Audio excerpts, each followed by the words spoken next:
Thank you very much, everybody. This is the final panel discussion of the day. I'd like to say the final and most important panel discussion of the day, but some of my colleagues might disagree, certainly on the important piece.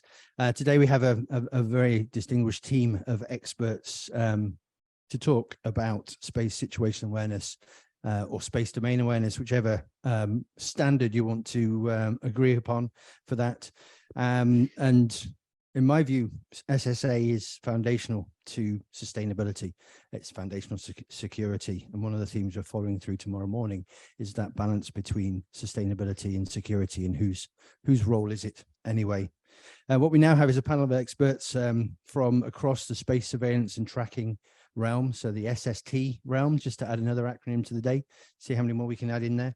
We're going to be discussing the balance between the military need for security, because the military has dominated space for the past 60 years, and with the need for the future requirement for what's known as space traffic management, space traffic coordination, whatever phrase you want to call it, because we still really don't understand what that concept is going to be. And we have three online, three in the room, and we'll go with the three the online contributors first. And please do hold your questions until the end of the session. And the sort of order I thought I would go with is quite linked with the requirements, in my view, for space situational awareness. Looking at LEO, GEO, the space environment. People often forget space weather and its importance to operations in space. Elon Musk did recently. And then after that, we'll talk to the panelists in the room. I'll let each individual introduce themselves. First, I'd like to start off with Dr. Darren McKnight, who's the Senior Technical Fellow for LeoLabs. Over to you, Darren. Super, Dinz, thank you so much. I really appreciate being part of this crowd. I really wish I could be there, huddled by a fireplace in a pub, but I'm going to have to just enjoy here my rain in Northern Virginia. For a 5-minute introduction, all I wanted to do a little bit was try to look at a little bit of a framework about this challenge we're talking about. And what I want to propose to y'all is that there's a need for traceability from the measurements all the way to sustainability. So what I mean there is, first you have to sense something. How big something is important. There's certain size objects we need to be able to see, resolve them. Second, we need to track them accurately. And this new congestion really does require greater positional knowledge, reduced positional uncertainty. We need to monitor it, just like Earth imaging has sort of gone from, I want to see smaller, smaller, smaller, to you get a certain point and you go, I don't need to see much smaller, I just need to see it more often. This idea of revisit rate is very, very important as we look at what we're doing, because seeing an object twice a day may not be as good as seeing it 6 times a day. It allows you to know when something breaks up, allows you to know when something maneuvers, allows you to know when space weather has affected it. Next, you need to make sure you're characterizing trends. For the longest time, SSA was all about where something is, but really what, who, and why is also important. So I look at this as part of this sort of value chain. And next is we need to act. And depending on your mission, a commercial, civil, or military IC, your act that you're going to take is going to be distinctly different. But really, we're all focused on outcomes. And so I really like this, what y'all have done with the terminology here of linking security and sustainability. And what I often think about is that if I have sustained safe space operations, I'll get sustainability. But if I try to do sustainability, I may not be safe, I may not be secure. So I really think there's a little bit of a hierarchy there. And overall, and again, when we have 5 minutes on a panel that's as loaded as this panel is, the one thing I hope to is give you a soundbite to walk away with and say, okay, that's something I can remember, something for us to keep in mind. And so what I really think is for our community to provide better space domain awareness, better space situational awareness for all of these potentialities, safety, security, sustainability, we need a solution that has both persistence and perspective. So persistence, I'm going to talk a little bit about specifically LeoLabs, because, you know, obviously when we have radars, it's all weather, day, night, 365, 24/7. That's very important as far as persistence is concerned. But we also need to get that information out to people very, very quickly. So a cloud-based computation distribution, this can't be a manual thing with, you know, 10 10 analysts sitting at a keyboard. It needs to be something that's automated so that we can keep and we could scale to the more measurements and more satellites. And the other thing is perspective. Sometimes it's really great to do your math. Make sure you understand how you fit within the value chain. And a lot of things that we're doing at LeoLabs and many of my colleagues are also doing in space domain awareness is really looking at all the ways through the life cycle space safety, I call it design, investment, insurance, regulation, deployment, operation, operating through, or its military type, retiring of an asset, and a refresh. You know, we're getting to the second generation of many of these constellations. Iridium obviously already is on the second one, but I'll tell you, all major constellations that are up there operating now, they're already thinking about the next round. And so how all that happens is important. And then the last part of perspective is to make sure there's some embedded domain expertise. I jokingly say when I came to work for LeoLabs about a year ago, they had the best content, but not much context. So my job is a little bit about that perspective and how we can bring together both radar design and tuning, which we do, collision risk calculus, data visualization to tell a story better, knowledge of space systems, knowing what maneuverability capabilities are available between chemical and electric propulsion, big issues there. Threat assessment, what is a threat? Collision isn't the only kind of threat we have to deal with. And then also just good old-fashioned physics. You don't get the physics, you don't get the story exactly right. So that's just my opening salvo. Persistence and perspective, I think, is very, very important. And I think as a community, how we do that together, I think is critical. That's all I have to say. I'll pass it over to next panelist. I don't think we have time for questions, do we? We'll get questions at the end. Thank you very much, Darren. And I like the point you made actually about the experience as well, the context. We often forget that need for experience, and it's something that doesn't grow on trees. It's something that takes a long time to establish. Next, I'd like to invite my friend. Sorry, go on. Being a senior technical fellow, that's the one thing, you know, unfortunately, that many years of experience doesn't come easy. So I got to have some benefit for being old now, right? Absolutely. Going slightly younger, my good friend Brien Flewelling from ExoAnalytic Solutions, who will give us perspective on higher orbits. Over to you, Brien. Good afternoon, and I will echo my fellow panelists' sentiment that I would have much preferred to be there with you in the room and to follow up with you on this concept. I want to pick up a bit on that concept of persistence that Darren noted. That is something that's driven ExoAnalytic in particular. In terms of our fielding and operation of our network of telescopes to observe GEO and near GEO, particularly with persistence. And I want to kind of expand on a thought experiment that is grounded in some of the events that have happened in the past year, and just kind of have you walk through the various orbit regimes or other parts of space operations you may be familiar with, and see if this resonates with you in terms of what the needs and the requirements may be for space domain awareness, space surveillance and tracking, and other technologies to really support the needs of today. So we're all trying to be in the business of deriving predictions and indications and warnings left of event such that we can support decision making. And predictions are essentially, you know, models of what we think is going to happen so that we can derive input into those decision-making processes, either for the preservation of flight safety, or for military purposes, or what have you. But so in order to do that, we need to be able to support the derivation of those, in this case, let's say orbit models or behavior models, faster than the rate at which the observed systems can change what they're doing. And so there is this race between space systems and the rate at which they are able to be commanded and controlled, and the rate at which we're able to reconstruct their behavior via observation. And I would submit to you that the constituency of space traffic has been changing over the years. You can obviously see that with the mega constellations in Leo, but what that means is we don't necessarily get to be afforded the luxury of assuming that space traffic will simply drift, non-maneuvering with the physics over longer and longer timescales, in that we can expect that these systems will be commanded and controlled more often. Now, we've seen this happen in GEO now for a number of years. We've seen as we've moved from chemical propulsion to electrically propulsed systems and to other ways of doing more advanced station keeping, that maneuver frequency, duration, and other things are increasing. What that means is the duration with which you can expect physics alone to, over long time scales, to predict the behavior of these objects may be changing, in that the system gets a vote and the rate at which they control these things happen. So we've been observing that for a long time.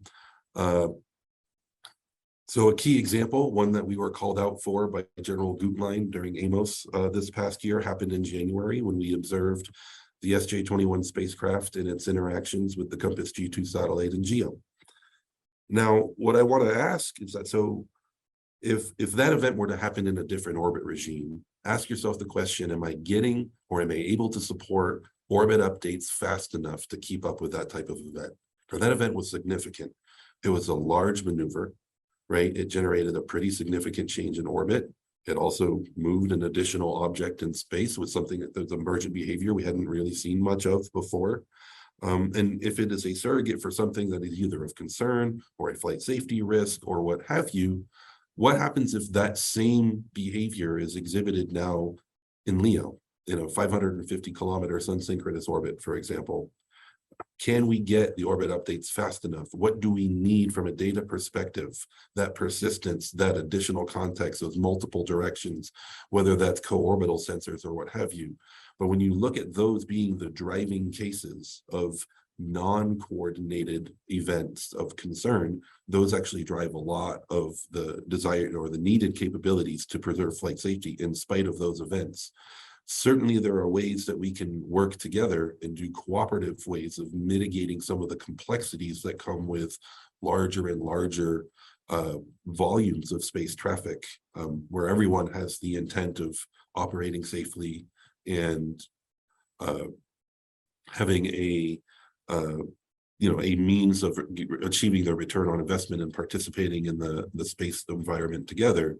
But being able to understand that population versus being able to understand how everything else is moving, all of those factors are driving that need for persistence and update frequency, so that the models can keep pace with the rate at which they can be changed.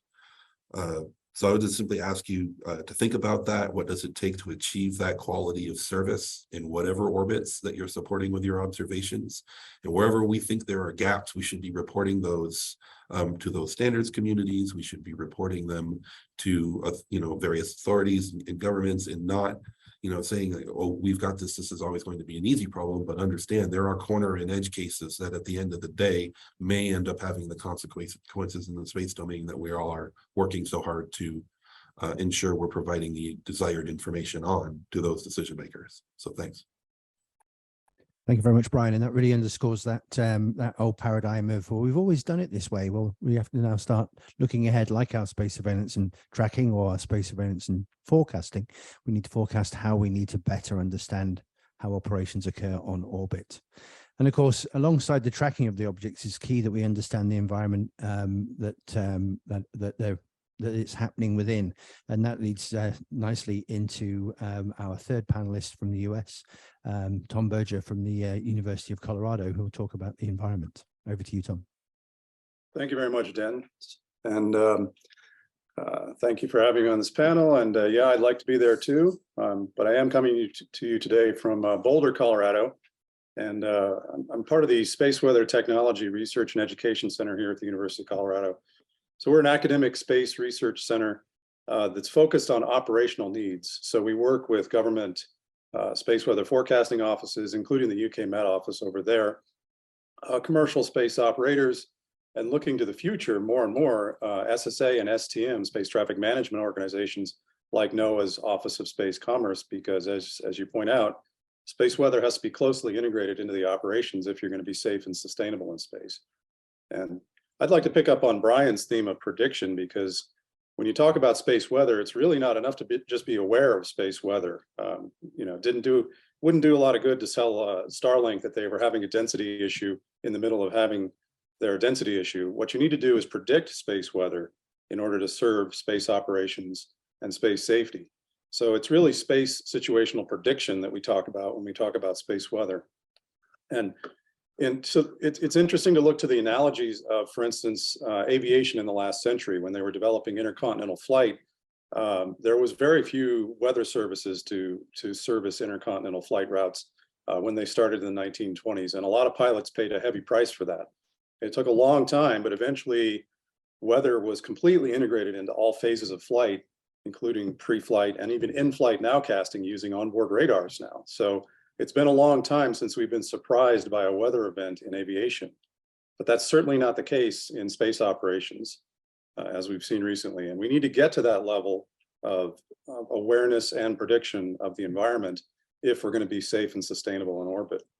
And of course, the space weather you need to be aware of and predict is different depending on which orbit you're in. In LEO, as Starlink showed us in February, it's really the atmosphere and density that you have to be aware of and what's happening with solar and geophysical inputs into the atmosphere to increase density at all altitudes.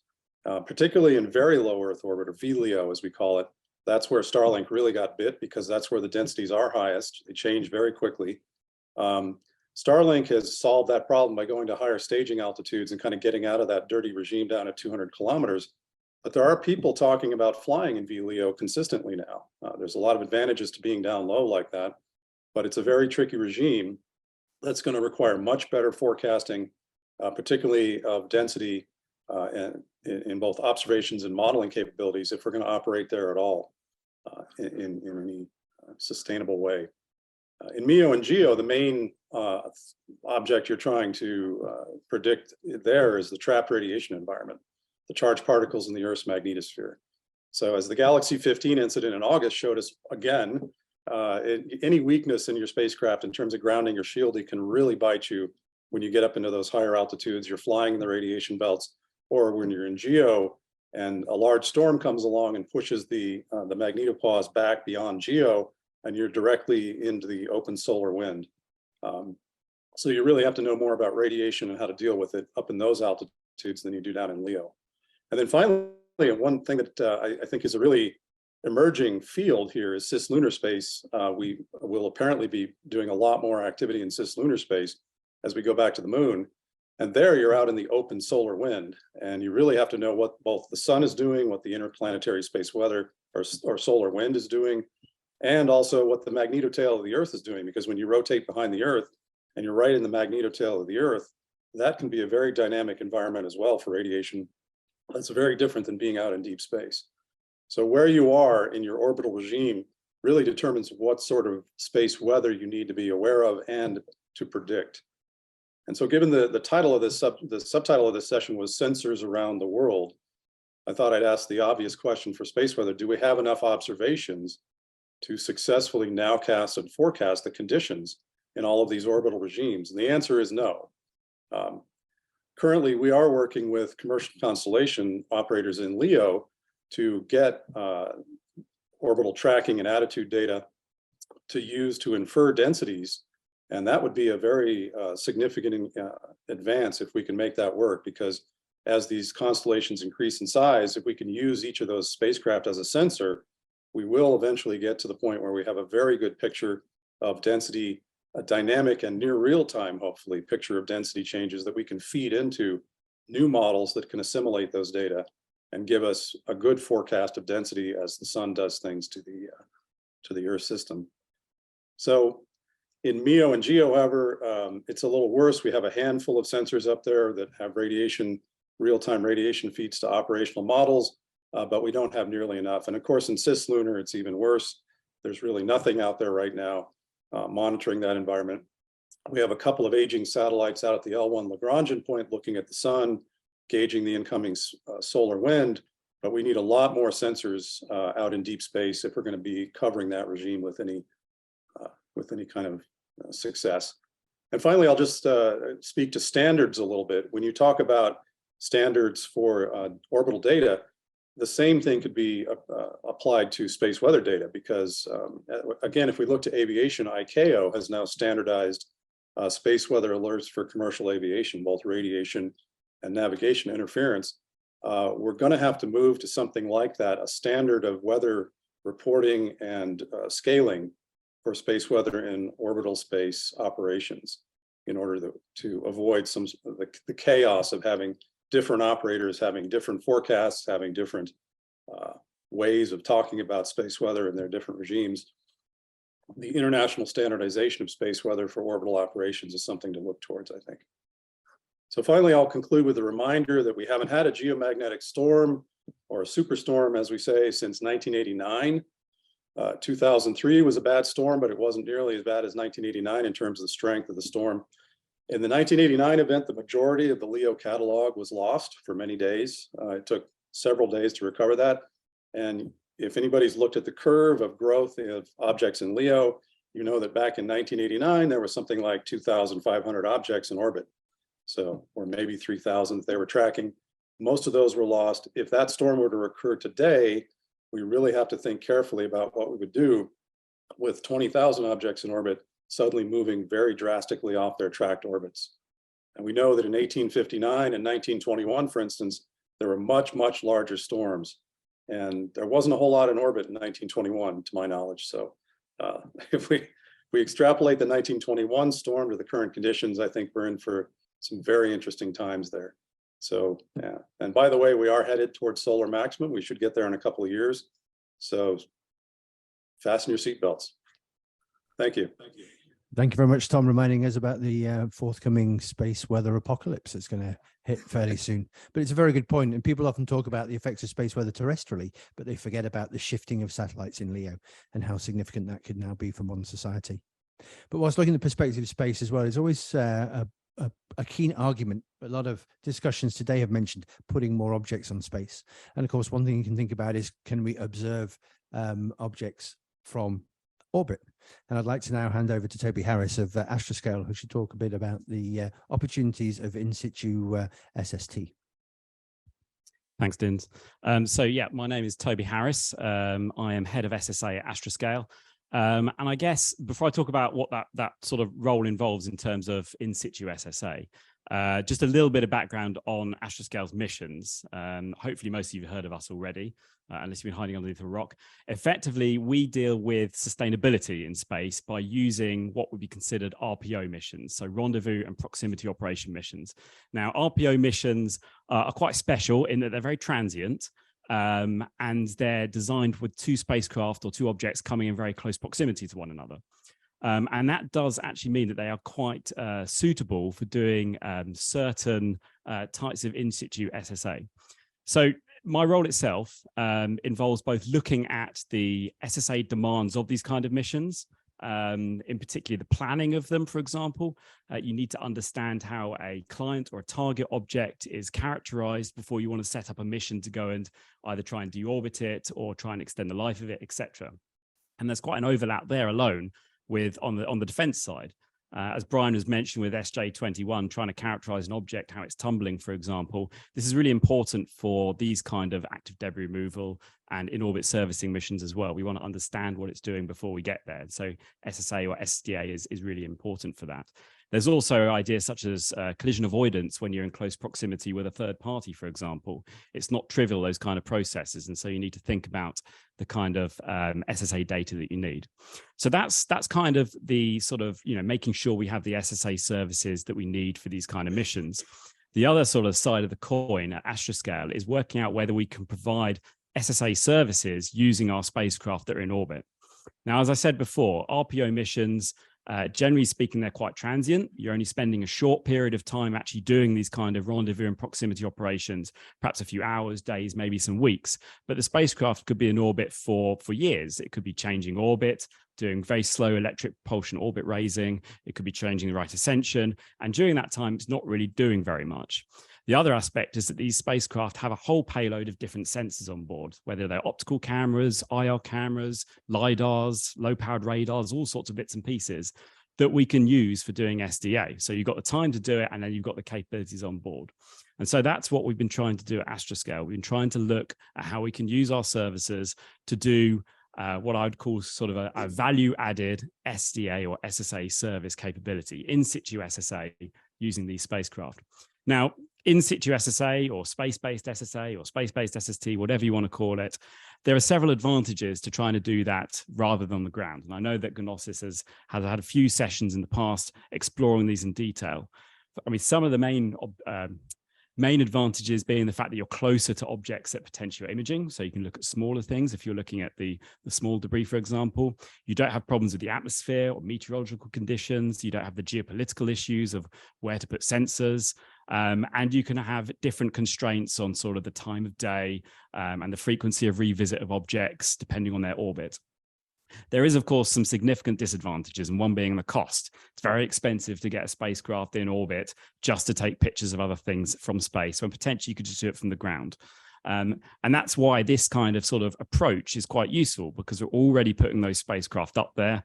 Ideally, in the future, Astroscale will hopefully have multiple services in different orbits, potentially with these cameras and capabilities on board them. So why not try and use that? Why not try and leverage that and almost have a kind of a low cost SDA solution? And there's no reason why you wouldn't necessarily stop there. Why can't a lot of spacecraft or different spacecraft have SDA capabilities on board? We're not necessarily talking about putting massive, great big cathode optic telescopes or anything like that on there. We're basically talking about putting off-the-shelf cameras and then having them on lots of different spacecraft in different orbits, all working together. So this is something we want to try and explore more. It's something that could be a good sort of value proposition in providing unique SSA data in the future, both for commercial and defense. Okay, and that's me done.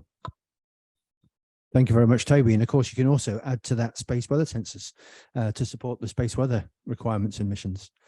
Well, handing over to the next panelist, I'll introduce you to Tim Davies of the UK Defence Solutions Centre. Got it correct. He'll talk about a study that the UK have just carried out about SST.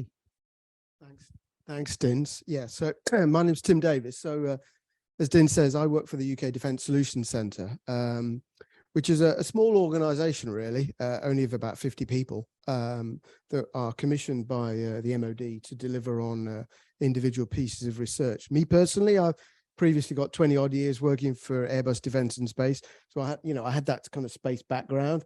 And it's very interesting hearing about, we're talking about how people progress in terms of where they come from in their careers. I personally came from a very operational background, so I really feel privileged to be here talking to you now. So the UK Defence Solutions Centre, we really major on innovation and capability, but we also support market intelligence and also the export piece. So there's really three strands, if you like, to our DNA in supporting our requirements from the MOD. And we operate in the pre-contract phase. So as soon as we start any discussions about contracting or business, we're out. So we're really in that place where we're generating research, or in this particular case, a white paper on space surveillance tracking.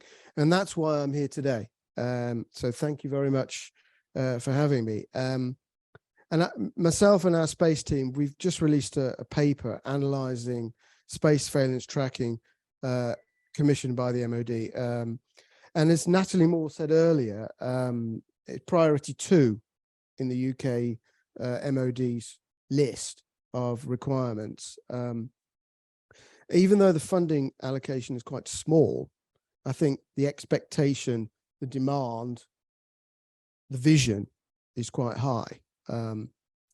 So the way we look at this really was through three lenses. The first was the mod requirement to enhance the ability to search, detect, observe, characterize, and identify, etc., across the orbits, speed and performance including. And PED, processing, evaluation, and dissemination, wasn't identified as a real high priority at the start, but it certainly was at the end of the exercise. The second lens that we look through is what's going on in the UK industrially, who's doing what, who's good at what are the technology TRL roadmaps like in the UK? And that was really the lens that we looked at in that regard, not to look abroad principally, but to look at our own nation. And the third lens was, what's the export opportunity of it? And because the report, the type of report it was, it can be shared across industry. So I know here to contribute and get a copy, and yourself, Dinz, as well. So our customers were DST and Stratcom, and we covered all areas across the technology, and we built a taxonomy, space and ground-based sensor technologies, as well as PED. We considered the enabling technologies as well, such as data links, control or automation systems, or for instance, queuing of sensors from other types of sensors. We weren't invited to include countermeasures, so direct to set. So what you're talking about with Astroscale, the kind of countermeasure capabilities were not part of the process. So we saw perhaps 4 distinct areas of interest. Firstly, SST of objects large and small, and the cataloging, which is technology that I assume you all know very well, and the associated processing, evaluation, and dissemination of that derived data, which includes orbital tracking, predictions, modeling, simulation, and also the statistical aspects of modeling what can happen. Tracking and identification of unforeseen events, the direct descent ASATs, nefarious activities, such as repositioning of satellites, interference and obfuscation. But one thing that's interesting here that we haven't covered yet is we keep talking about the physical aspects of the domain. It's also the RF aspects of the domain, which hasn't been mentioned yet today. Okay, so then installing the capabilities around the world on the ground or on missions, for example, optical, IR, hyperspectral, but as well as obvious things such as radar and laser warning receivers on board satellites themselves. The third one I've just snuck in there, your point earlier, intelligence. So prior intelligence, availability of information. And the fourth I won't cover because it's been really well covered by Tom, space weather, putting instruments on capability, perhaps orbiting the sun to provide really early warning. So I'll just cover some of the key findings of our report and then really just skip through what we saw as the quick wins and the kind of investment strategy. But so the key findings, so while MIL SST in the UK has got a deep and long-lasting partnership with the US, which we all know about, and in fact, Natalie mentioned earlier, and a good example is what's going on with regard to the deep space advanced radar project across the globe and its potential for position in the UK as well. We must clearly continue on this path, particularly because that while 1.4 billion over 10 years seems like a lot of money, it was stated very recently that we are in the tier 3 of investment, perhaps, as in the UK. And to that end, we have to make best use of what we can with our limited funding. So there's not a lot we can do with 85 million. Commercial SST is developing rapidly. NORSS track, UKSA's track my satellites, put track yours now. And lots of commercial organizations pushing those processing and evaluation technologies forward. Civil SST still suffers from ongoing data sharing challenges and latency problems. And the integration of live data is clearly a key challenge that has to be solved.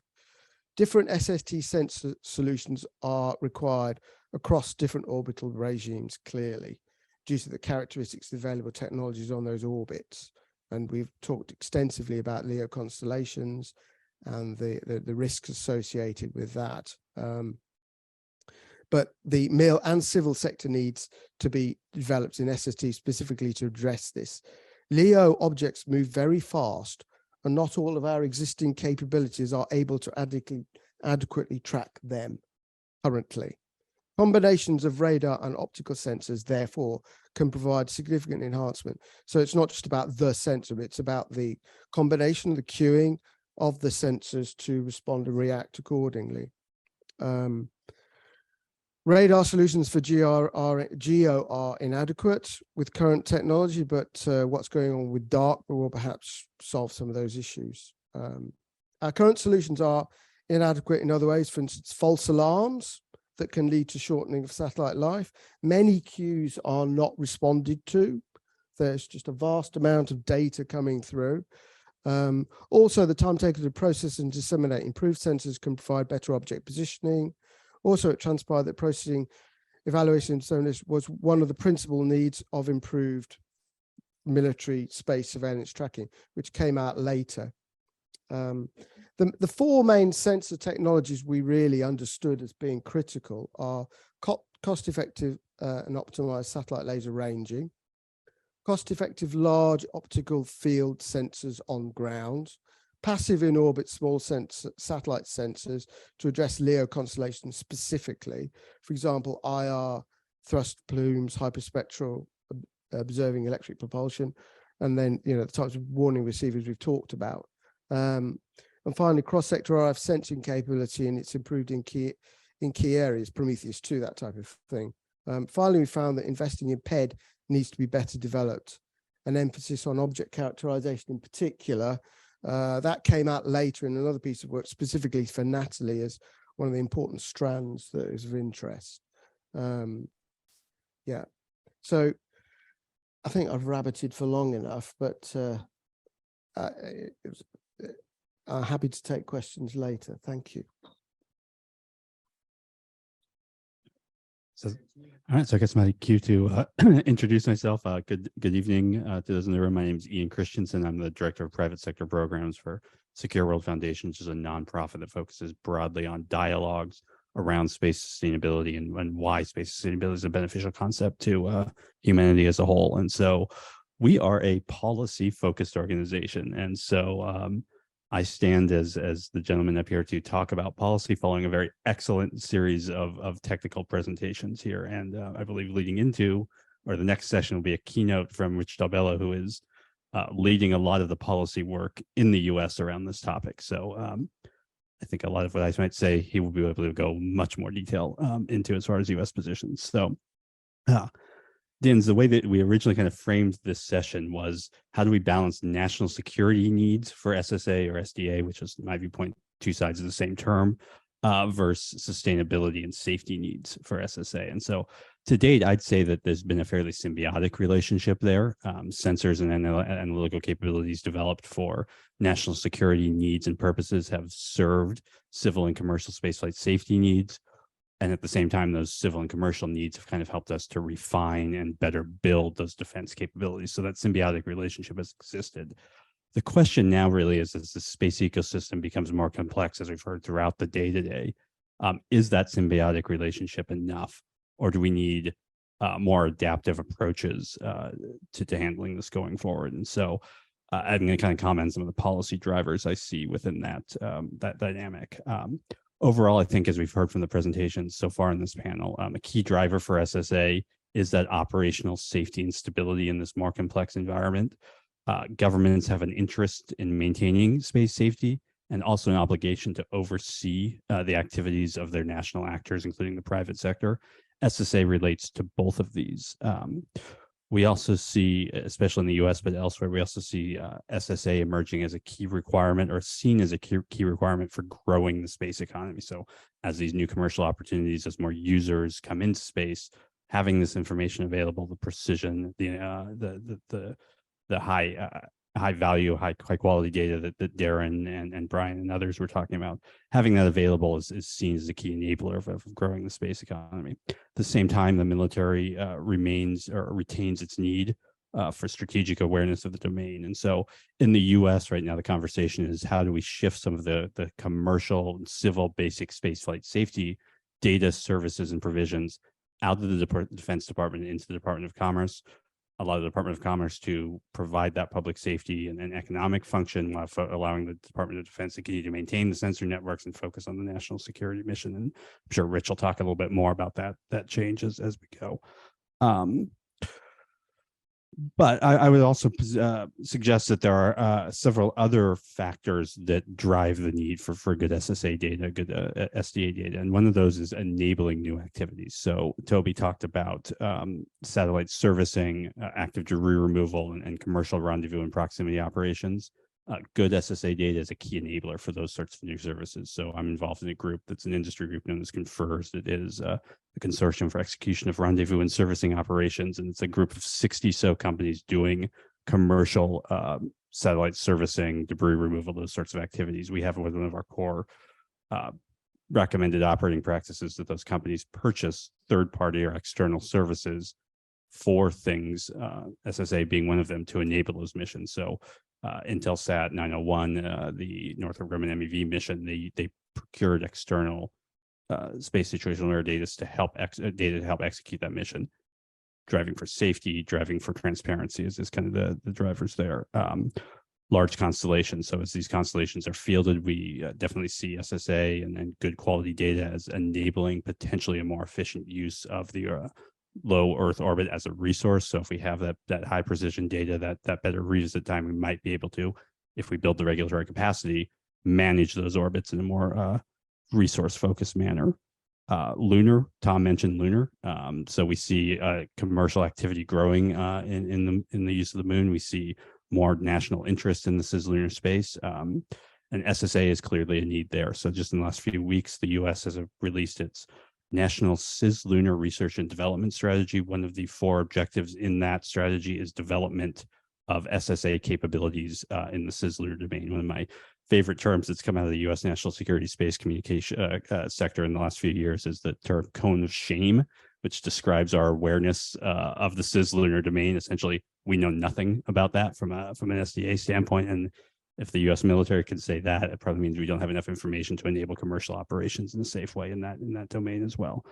SSA is also important, I would say, as a key driver for verifying activities and potentially as a tool for ensuring regulatory compliance. So we've heard mention of the Russian ASAT test. I think the first place I learned about that event, I believe, was from a tweet from LeoLabs, followed up very closely by an analysis from Consbach over there, right? So when these bad events occur, having good SSA data helps us document those events, and importantly, the impact to operators, and helps us build the case for why these things are irresponsible.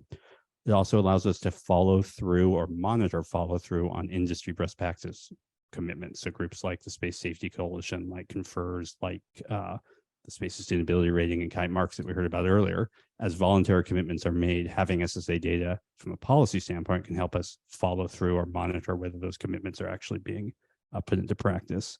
And then licensing compliance. So as more and more novel types of commercial activity are enabled or are put into place, we can think about using SSA to verify whether licenses are being followed. It's not something that's commonly done now, but it's something that I think is potential to come along.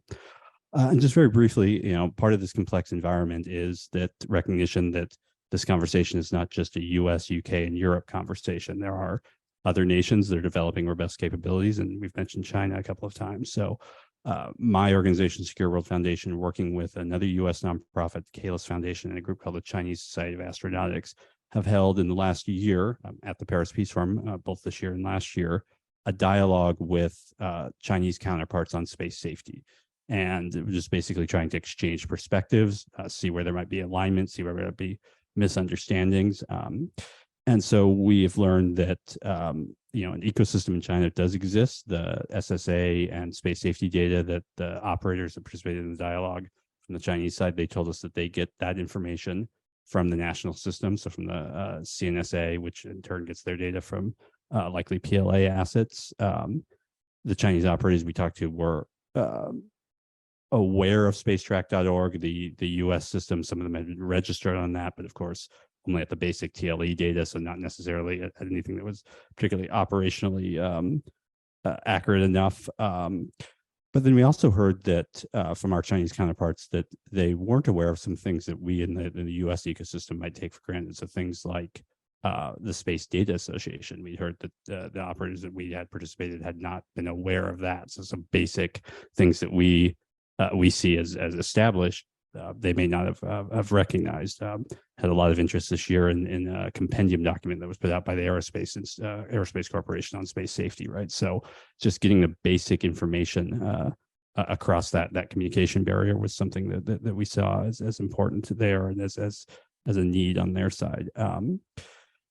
And then we also heard discussion from Chinese counterparts of building things like autonomous collision avoidance systems. So things that we see SpaceX in the US and others working on, also being worked on that ecosystem. So building, adding maybe to that uncertainty about how those will operate. And so just wanted to briefly mention some of those points. And I think kind of comes back to something I heard this morning in the space weather talk from Dr. from SANSA, from our colleague at SANSA, that operational readiness. So it's not just necessarily enough to have this data available. It's where does it go, and are those actors capable of using it, and how do we build that capacity?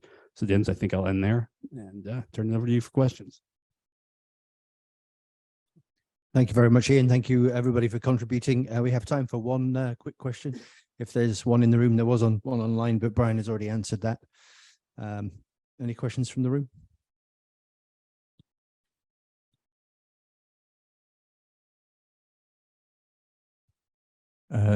Tim, could I quickly ask who did the study that you were referring to? You know, who did you do it yourself, or did you commission somebody to put it together for you?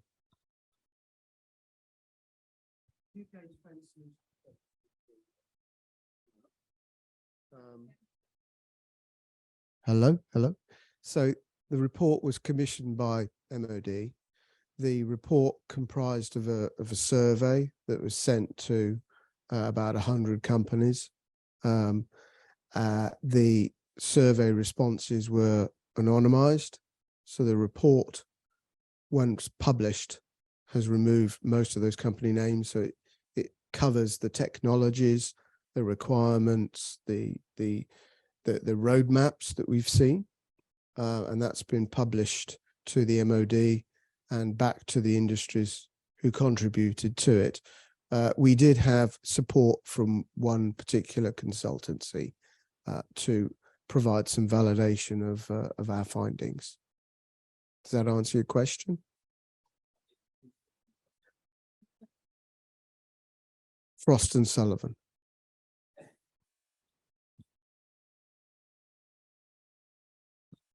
Thank you very much, everybody. That concludes this panel. I mean, I'd like to hear a round of applause for the contributors both here and overseas. And Darren, Brien, Tom, rest assured we'll have a few beers for you tonight.